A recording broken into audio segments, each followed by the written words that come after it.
Okay, this is a very, very special time for us all at Choir Community, because this is the man, the spark, the flame who started it all. It was his idea, it was his baby, it was his. He's nervous already, you see, because I'm bigging him up, because he really needs bigging up. Craig. So we're going to delve into the world of Craig and find out what we can find, what nuggets of beauty we can find about Craig that we never knew before. You see, the thing about me, I've known you for about 8 years. Ish, on and off. About 8 years, and I don't know anything about your life before then. Absolutely nothing. So this is as good for me as it is for anyone else watching this who's interested in. You're assuming I can remember. No, that's fine. Anyone who has been involved, who's involved in choir community and choral arrangements and singing of any type and running choirs, he's the man. So I think I would like to go right back to the very beginning and find out your first recollection of music. Well,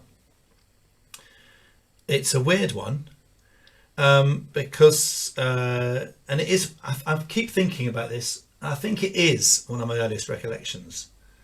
So my mum's parents, my grandparents on my mother's side lived in Aldborough in Suffolk. Ooh. In a very lucky, very fortunate area. They were, what were they? They were the captains of the golf club there. Sort of it. Exclusive. Didn't get to see them much, unfortunately. But they lived in a place called Golf Lane. And if you know your Aldborough and your music, you'll know that Golf Lane was where the Red House was, which is the house of Benjamin Britten. Oh. So they were two houses. He was two houses down, but the gardens wrapped round the back. So his garden basically backed on to the back of my grandparents' garden. And I remember very distinctly, quite young, not sure how old I was. I think I've traced it back to about 3 or 4. I was lying in the garden on my back, looking up at the sky, listening to what must have been an orchestra playing in his garden. Because I think he had garden parties. And I think he had, he used to bring musicians in. And they were playing, it was an orchestra playing music in his garden. And I remember, you know how you associate things with things? Looking up into the blue sky associates me with hearing an orchestra. Oh, that's amazing. And it's like whatever they call that, sartorial moment. It's like one of those moments, and I think you have them. And I was going to ask you about that moment when you just connected somehow. Because so you've done 2 questions in one, really. You've said your first sort of experience and the first really magical moment when you get connected to music. And the Benjamin Britten thing is really interesting because my dad sung in Benjamin Britten operas, and I love Britten. I mean, it's just wonderful thing. When I was a chorister a few years later, I was singing his music in a cathedral, and to have that special connection was really, for me, was personally, quite. I think I met him very briefly once. We had to ask permission. Well, we went round with a letter saying we're going to make some noise because it's my granny's 70th birthday swimming gala. Hope you don't mind. So I think it was an excuse to go around with a letter and hand it to him. Amazing. So that moves swiftly on to you as a chorister in somewhere very special. Tell us about that. Yes. Well, I sang as a chorister at St Pauls Cathedral, and we didn't really know it was a thing. Somebody had to tell us. So there was a friend of a friend of a friend who knew a teacher at my school who occasionally used to sing opera to us at the assembly. Mrs. Lyons, she was called. And the story goes, apparently she was walking past me as I was singing the hymns in assembly and heard me sing the hymns. Because it might have been unusual for any boy to sing hymns. I can't remember. It was probably All Things Bright and Beautiful, or, One More Step Along the World. I go, one of those wonderful things. And she knew my godmother and then passed a message back saying, to my mum, saying, your son can sing. He should go to St Paul's. It's the only one we went for. There were quite a few others. I could have gone for Westminster or Salisbury and Winchester, lots of, residential choral places. We didn't really know anything about it. I went in, I got in, and then so I was there at 7:30, dropped in the middle of London. My mum and dad just dropped me, and then had to leave. Oh my God. And there were 38 people I didn't never met before in my life, and the teachers. It was scary, scary as anything. The first year is pretty kind of brutal. You know, you are tiny, insignificant. You don't sing, you just listen. You go to every rehearsal, you go to every service. You have to watch and listen and learn. And eventually, after a year, they let you sing in the cathedral and you get inducted. And it's a bit Lord of the Flies, unfortunately. Brutal, early 70s, you know, sort of boarding school stuff. And I just about survived. The last 3 years were better because when the higher you get up to school, you know, you're more senior, you get to do solos and you get to play sport and you get to be somebody who can make decisions, you know. And so it's an incredible life and lots of memories. But I think as a musical thing, one of the best preparations you can have for a musical life, because you just soak it up, you know. You're watching people singing. It's world class choir you're involved with, and the music making is of extraordinary standard, and you just learn to sight read and blend and sing and perform. That's really interesting, the whole idea of you listening for the first year before you did any singing at all. So I mean, that's really extraordinary, because they talk about the immersion way of, not like an immersion heater, but, you know, you can learn a song by the immersion way, where you just listen to it over and over and over again, and then Osmosis. And I see many young children doing that when they come to the choir and they're in reception and they're just looking like this, and then one day after about a year they suddenly open their mouths and sing full songs, and you're like, where did that come from? It must be something quite similar, really. And it was kind of ingrained into the tradition of it. You know, I think that's probably going for hundreds of years. They were called probationers. And also that idea that you didn't look at any music, you just took it in, and there is. No, we'd had the scores from the very. Oh, you'd had the. You got it in front of you, so you're reading it along and listening at the same time. So that's part of it, because, you know, there's so much music to sing and learn that by the time you are 10, you need to be able to sight read virtually anything. So it cuts down the rehearsal time. Because we were sang evensong on Monday, Tuesday, Wednesday, Friday, 2 on a Saturday and 3 on a Sunday. There was the number of services, all with different music, like a treadmill. Hardly any holidays. I mean, they have many more holidays. Wow. It's an easier life now. It was kind of. So from that, and from your love of choral music, how did you then get into more popular music? And was there a moment when you suddenly heard something that was pop music and you went, whoa? Yellow River by Christie. Oh, okay. So, I mean, I got given a little radio when I was little, and I sort of, you know, turned the dials. Got into pop music, you know, when I was 8, 9.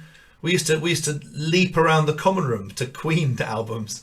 You know, our Latin teacher had played us Queen albums, so that we watched Top of the Pops every Thursday, so we were aware of that. You know, massive crush on Debbie Harry. You know, that sort of thing. It's all very normal, but we didn't, and we sang a bit of pop. I sang for Harry Nilsson, and my brother, I think, recorded for Paul McCartney. And that was a bit, hang on, stop. That was a bit throwaway. And you can't just throw something like that away, like, oh, my brother sung for Paul McCartney. You're going to have to do a bit more detail, please. I might be wrong about this, but I think he sang on the Frog Chorus. But don't quote me on it. Don't quote me on it. We haven't got the Frog Chorus on ChoirCommunity yet. I love that song. I love that song. I better check. I might have.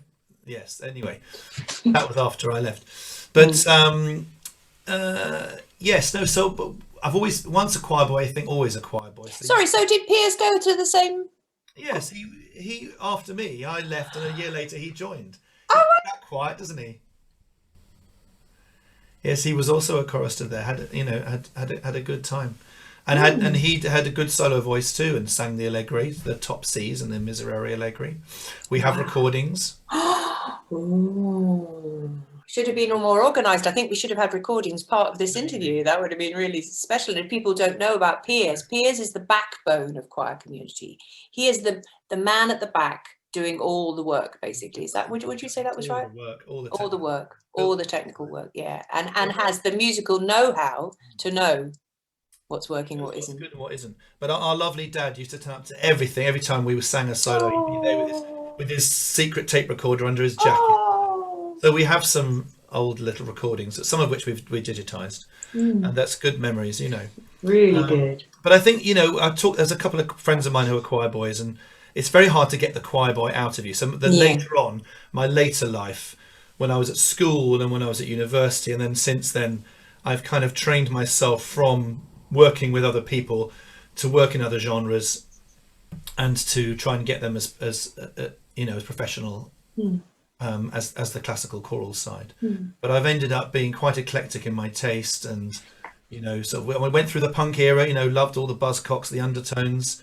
Another song that I remember completely blatted me into a new existence was 20th Century Boy, T-Rex. You know, that opening chord, you know, that opening guitar chord, just completely, you know, thought opened a new world for me. So I thought I've always had a bit of a sort of punky heavy streak somewhere, which I like to tap into. The punk choir boy.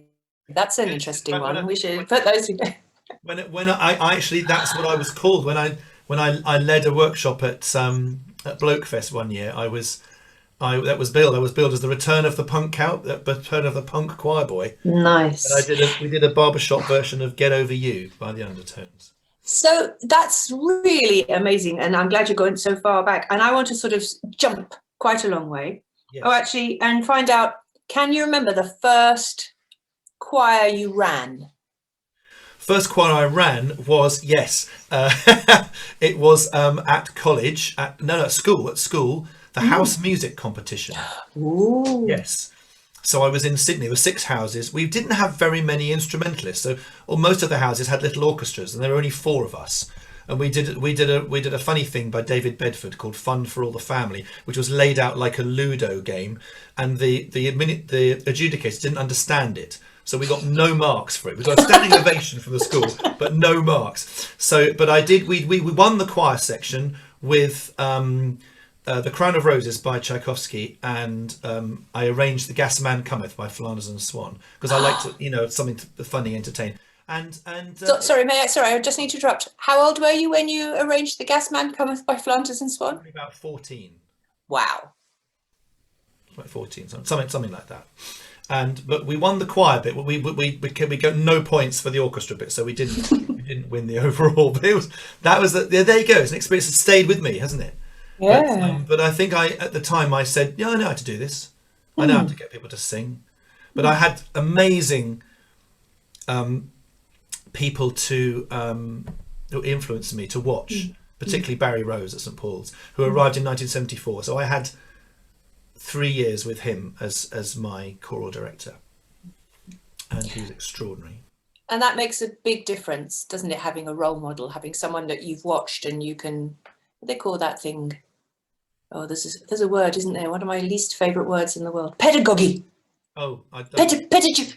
I've never used it. I probably no, I don't. No, it's not my favourite word of mine, but it is. I think it's got something to do with that thing of watch. If you see something modelled really beautifully and really well, that's so helpful.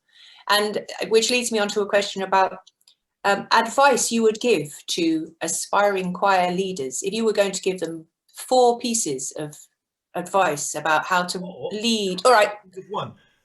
One. Let's go one then. What's your most? Okay. First, I made the mistakes I made at university when I went on to university at York. Did lots of choirs. I did lots of my own choirs. Just always made it too complicated. The music was too hard. Didn't have enough time to rehearse it properly. It was all a bit half baked.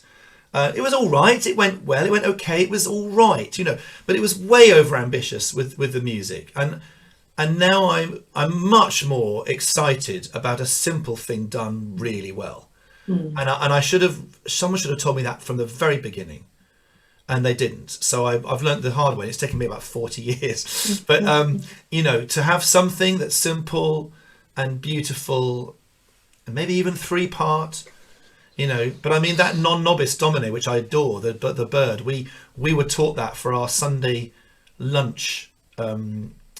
Grace, we had to sing it in 3 parts every Sunday lunch, and I teach that now as a sort of part of my community choir, sort of bring in the classical thing. And it's so simple. It's just a beautiful round. You can do it in 5 bars, and it's a genius little bit of canonic wonderfulness, and it's just perfect. It's simple, and you don't need any more than that. And I did Bach Magnificat, and sort of B minor mass, and all sorts of 16-part howls. Gorgeous music, but just calm down. I wish I'd done that. I wish I'd started simpler.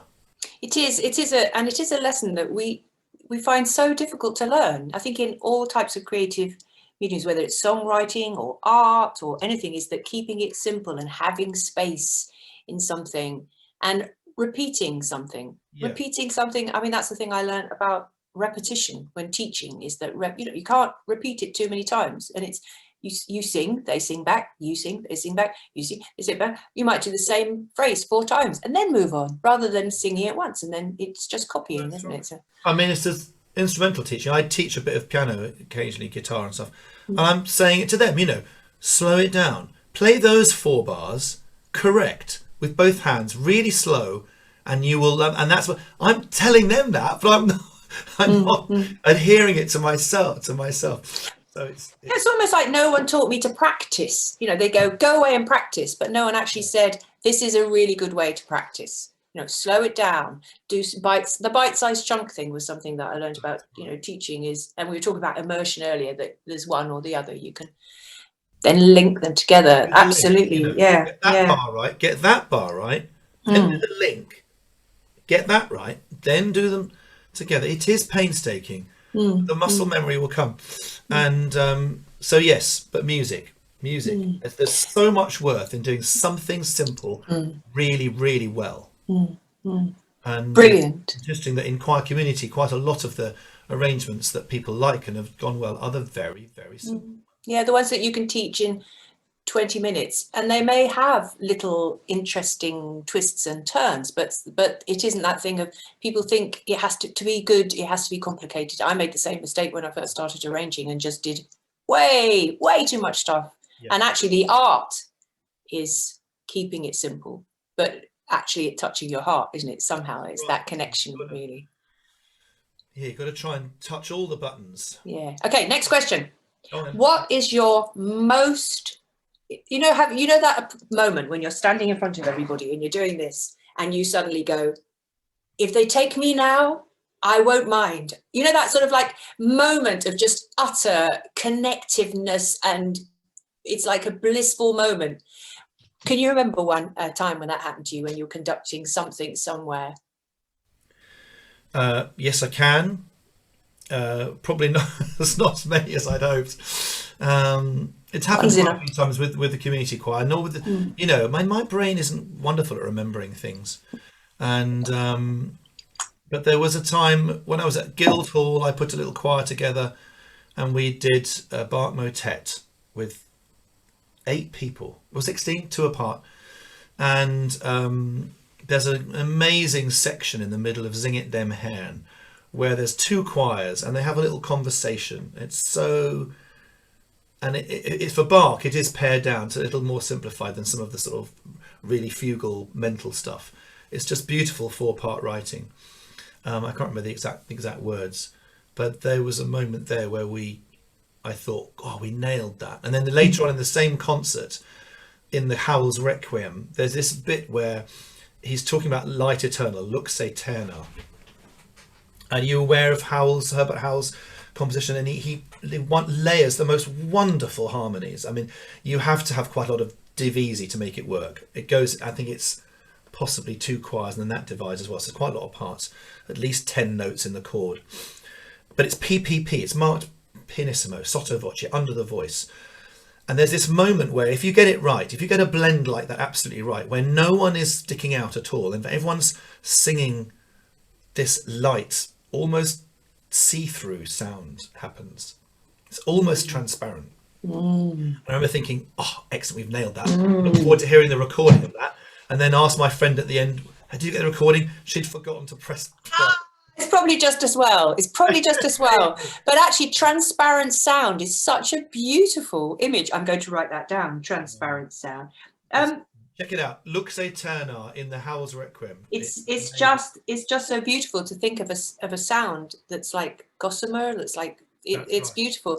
And I wanted to ask you about your work with children's choirs. Okay. That's it. I want to know. All right, the most exciting moments you've had working with kids. Well, undoubtedly that has been with Young Voices. So for the last 20 years, I've had the amazing privilege of being the musical director of Young Voices UK, and it's now going a bit more worldwide. So the last few years, we've had concerts in America, and they've used my arrangements too, and one or two in Germany and other places. But UK is a place where it really has taken off, and the privilege of that, I think, is, as well as getting the kids excited about music, is being able to introduce them to a whole load of different genres, different types of music, different songs. So anything goes, we got songs from the shows, film music, TV themes, bit of choral classical, pop, jazz, all sorts of music from around the world. We've done songs from Uganda and Ghana and Kenya. We did a song from Kenya as well. We're hoping to get some Chinese in the next year. We've got Italian in the current program.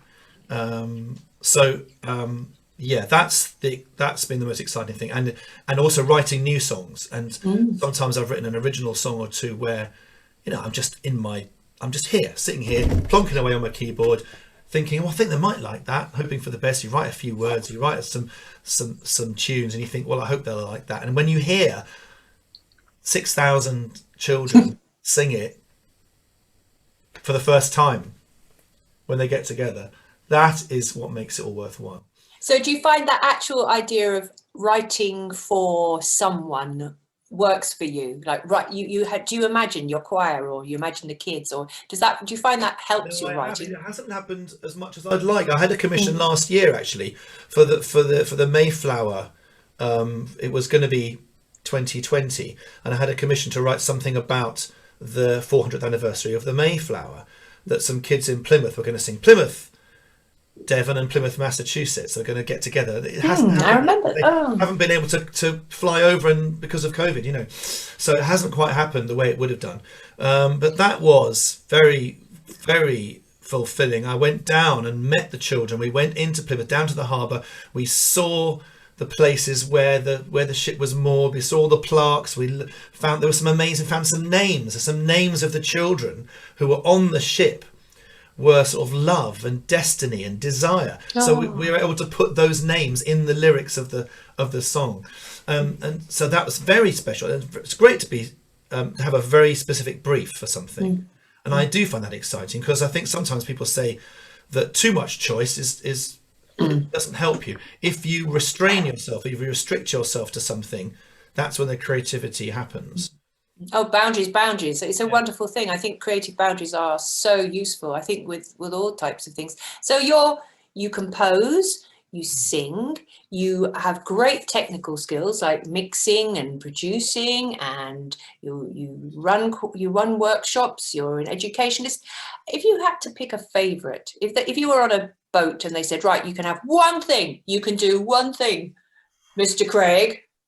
Okay. It's not fair, because you are like me, and you like to do a bit of this and a bit of that, and that's what the thing I want to be is not what I am.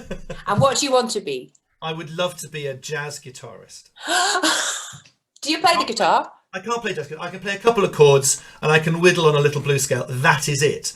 I'm in awe of the people who can freeform the most incredible creations on the guitar seemingly out of thin air. I can't do that. If I sat down for 30 years, I might just get somewhere with it. But because it's one thing, and the people that do that, that's the only thing they do, but they do it incredibly well. But I think that will give me the most satisfaction, I think. It's a shame it's something I can't do. The sort of, the people I'm talking about? Yeah. But they do actually spend 10,000 hours learning all the licks before they go out and pretend that they've just pulled it out of thin air. Yes. So it's always that thing, and I think we have that thing where people say to us, "Oh, you're so talented," and you're thinking, actually, most of this was hard work, and we actually work really, really hard to do what we do. And a lot of it is still hit and miss, and sort of Yeah, hope for the best. You know, we're yeah. all still learning. Mm. So much to learn on you know, as we go on. You know, I'm still Yes. discovering music I didn't have any clue existed. You know, and that's an Oh, exciting thing as well, isn't it? yeah, Whole really. genres of music that people seem to know about. So, well, why didn't anyone tell me? This is amazing. You know, so there isn't time in the world, is there, to sort of No. to learn everything, hear everything, and Yeah. say, well, I'm now going to learn everything that's about Bulgarian women's choirs, and they sound incredible. Mm, But I've mm, only heard a couple, and I you know, I don't know mm, all the genres within that. There's mm, probably mm, nuances and stuff that I could really get into, mm. but there isn't time, unfortunately. So if they say you're a master of something, if you've done 10,000 hours of it, and that you can do, let's Okay, say, I actually have another. one thing that I can do. Yeah, well, I would, yes, I would love to conduct a choir, an a cappella choir, Mm, and that would be the only thing that I do, and it would have mm, to be the best choir ever. You know, mm, mm. that's what I'm. Well, Craig, you'll never guess what I've got behind this screen. They're all waiting for you. That's fantastic. Oh, well, I think we've covered a lot. Is there something you, having thinking about it, you're thinking that has benefited your musical journey in a way that probably, it's like how we go down this, and our paths. I think your path, like mine, has gone down some very Oh, interesting wiggly roads. extraordinary twists and turns. And Yeah. as I say, a lot of it has sort of been sort of a bit sort of reactive. You know, things have Mm, cropped up. I thought, oh yeah, I'll give that a go. I'll do that. Or there's an opportunity there. I haven't been as proactive maybe as I thought I mm, could have been, or maybe should have been. I mm, once thought I'd like to write film music, and then didn't know how to do it, so didn't know mm. how to get into it. But it's seizing the moment, isn't it? You've always seized an opportunity. Something's come along, and you go, "Oh yeah, Yeah, I'll do that." And I think I'm a bit similar actually. I tend to just sort of, if something appears in front of me and I think, yeah, I'd like to try that. Do you find that you work in that sort of way? I think so. Are you saying, is there some job I got that sort of lifted me, put me on a different level? Yeah, or maybe you went down a road and they said, "Oh, do you fancy doing this?" And then suddenly this whole career opened Yeah. up to you, maybe, or a whole area. I suppose the thing that opened up a lot of things to me was after the band, the Fat and Frantic band, was the Methodist Youth Orchestra and Singers. So that was the early '90s, and again, my mum, she saw an advert in a paper. It said person wanted to direct, arrange for orchestra, choir, rock band, two big events a year, Albert Hall every year, and something else, and that was a real chuck in the deep end, and I had to come up with two entire programs of music. Well, three actually. So they had this thing called the London Weekend. So it was an Albert Hall show on the Saturday, and then on the Sunday was a worship service, full Albert Hall, 5,000 people, twice over. And because the Methodist youth clubs was a huge thing in those days, huge thing. And then I had to work with different groups around the country, and they said, well, we want to do a 10-minute piece, and we've got some people. It starts with a match, and it ends up with loads of bikes coming down on with sparks coming, flames coming out the back of the bikes. So I said, okay, we'll do a Queen medley, and we'll start with It's a Kind of Magic, and we'll end up with Don't Stop Me Now. And so I did a Queen medley, and we had a Wow. full choir and rock band, and that was incredible. So I had to come up with all the parts, and that took Wow. months and months, no sleep till bedtime, And No, sleep, tell me that. Yeah. baptism of fire there. Wow. And a lot of help from a lot of people. Close friends of mine helped me out with sort of, printing out parts and putting them on chairs and getting them in folders, the night before the rehearsal. Those baptisms of fire are really, and I think they're the ones, aren't they? And you go, I never thought I could do this. And I have people saying, oh, I think it's amazing that you can get up and sing in front of people, or get up and but actually it takes away the fact that A, you've done a lot of work, a massive amount of work, and B, it's really scary. There's, we do lots of these things and they're so scary. And I still baptisms of get fire. nervous at concerts, even sometimes rehearsals. I get nervous before a rehearsal. Yeah. It's because I think it's because it means so much to people. You know, you have responsibility to for some people. Sometimes it's the highlight of their week.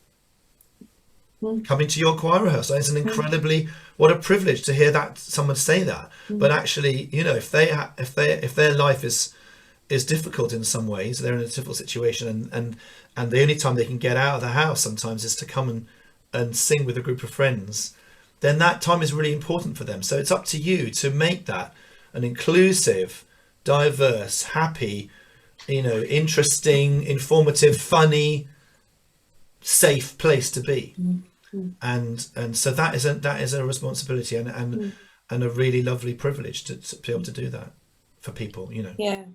So it's a lovely thing that you and I think I as well get this opportunity to be of service to our community, do something creative, and hopefully there has to be somewhere where you feel your well. No, that's it. The well. It's like where you get filled so that you don't burn out. How do you not burn out? What's your secrets to not burning out, if you have any?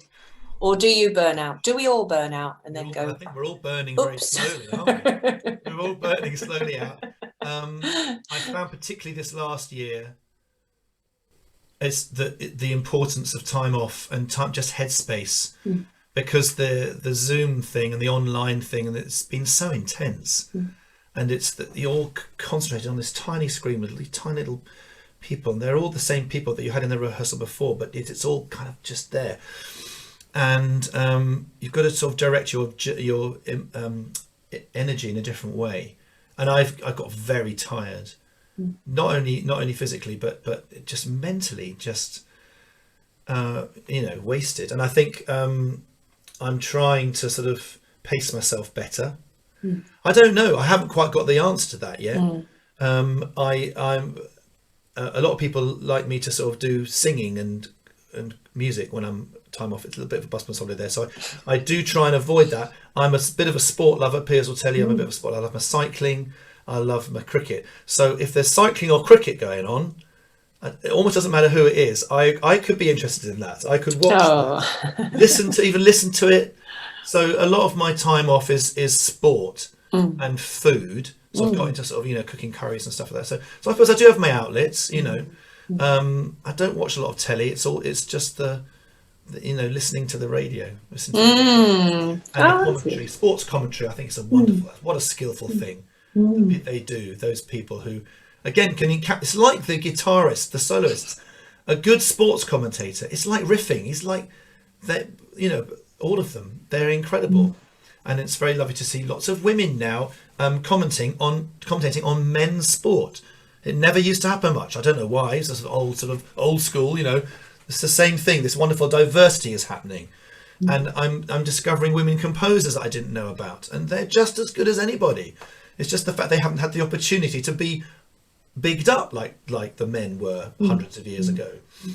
So yeah, it's a tricky one, and I think one of the things about choir community that is so great is that we have many women arrangers in our group, yes, in our family of arrangers, a really lovely diverse group, and it is a shame that still we have this world where somebody mentioned on Twitter, there was something the other day that as a woman she went to a workshop and the person in charge assumed that she had a co-producer and that she wasn't producing it on her own, and everybody else who was a man, that had not happened to them. So there's this assumption that she can't be as powerful and as creative, and that she has to have someone there.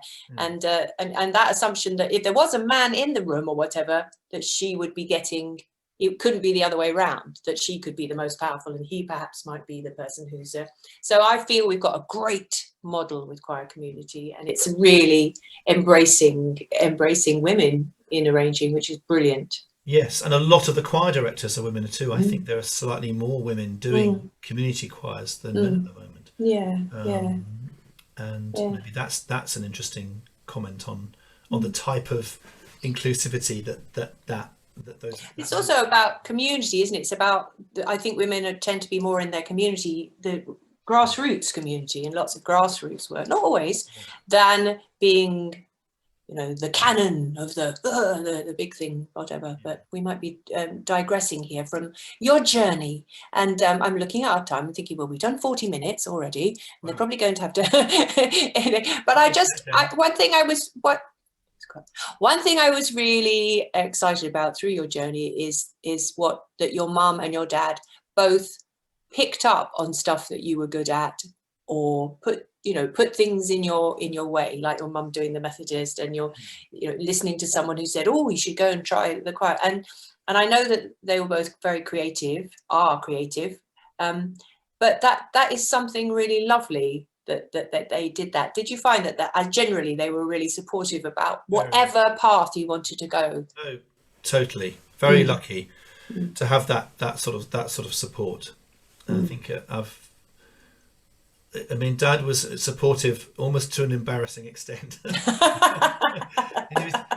I think the other kids they were slightly jealous. He said, he turns up to stuff, and they appreciated that. I think I saw it in that way as well, and that was a special thing. And there's no way I could do as much as he did for us, for my kids. I just don't have the time. I don't know how he managed to hold a job down. He was always taking time off.